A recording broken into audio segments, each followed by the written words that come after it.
Hello বন্ধুরা, কেমন আছো? আশা করি যে যেখানে আছো ভালো আছো। আমি ত্রিপুরা কুয়ায় ছোট্ট একটা গ্রাম থেকে রিনা বলছি।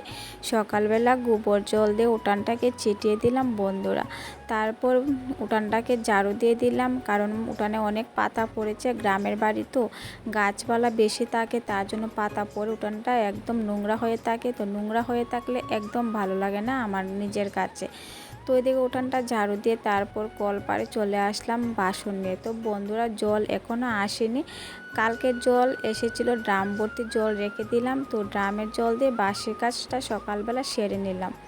তো বন্ধুরা, ভিডিওটা একটু স্কিপ করে দেখো না, ফুল ভিডিওটা দেখো, সবার কাছে অনুরোধ রইল আমার। তো এদিকে বারান্দাটা একটু ঝাড়ু দিয়ে দিলাম। আর বারান্দাটা দেখো বন্ধুরা, একদম লেপা নেই, কারণ বৃষ্টি হয়েছে তার জন্য লেপা নেই। তো এদিকে আমি মুখ দিয়ে তারপর রান্নাটা বসিয়ে দিলাম। সকালবেলা একদিকে চা বসিয়ে দিয়েছি, আর সসপ্যানটা পুড়ে গিয়েছিলো। কালকে দুধ চাল দিয়েছি, আর তাইসের মধ্যে আর তুলতে মনে নেই। তো 2 কাপ চা করলাম, আমি আর বাবু চা খাবো। আর সঙ্গে ছিল মুড়ি আর বিস্কিট। সকালবেলা জল খাবার এতটুকু ছিল। তো এদিকে আমি মুখে দিয়ে মাছের তরকারি করে নিলাম বন্ধুরা, আর সঙ্গে ছিল ডাল। তো ডালটা করেছি চালটা দিয়ে। কে খাও চালটা দিয়ে ডাল? আমার তো ভীষণ ভালো লাগে। যে গরম, যে রৌদ্র পড়েছে না বন্ধুরা,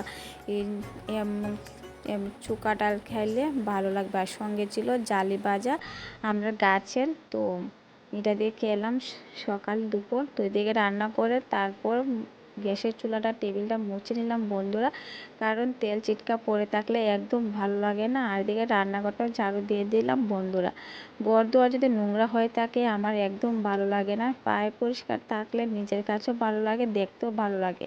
তো এদিকে রান্নাঘরটাও লেপে নিলাম, কারণ প্রতিদিন আমি রান্নাঘরটা লেপে নিই, কারণ মাটির ঘর তো ধুলাবালি পড়ে থাকে, তার জন্য লেপা পোছা থাকলে ভালো লাগে।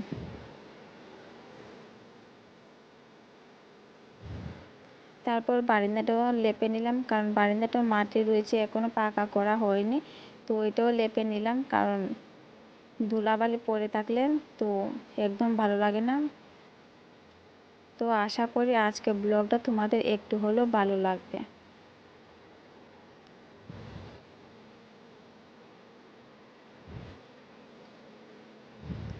তারপর ঘরটা একটু বিছনাটা গুছিয়ে নিলাম। দেখো বন্ধুরা, ঘরের কি অবস্থা হয়েছে, আমার তো একদম মাথা গরম হয়ে গেছে। তো তাড়াতাড়ি করে বিছনাটা গুছিয়ে নিলাম। তো বন্ধুরা, ভিডিওটা বেশি বড় করব না, খুব ছোট করে তোমাদের মাঝে শেয়ার করব। তো এদিকে বিছনাটা গুছিয়ে নিলাম সকালবেলা। স্বামী যদি ভালো থাকে শ্বশুরবাড়ির লোকের কোনো প্রয়োজন মনে হয় না আমার কাছে। যদি স্বামীর কাছে সব কিছু আবদার করে অনেক কিছুই বলা যায়, কিন্তু শ্বশুরবাড়ির মানুষের কাছে অনেক কিছু বলা যায় না। তো স্বামী যদি ভালো থাকে মানুষের কোনো প্রয়োজন লাগে না। তো এটাই বাস্তব আমার নিজের কাছে মনে পড়ে।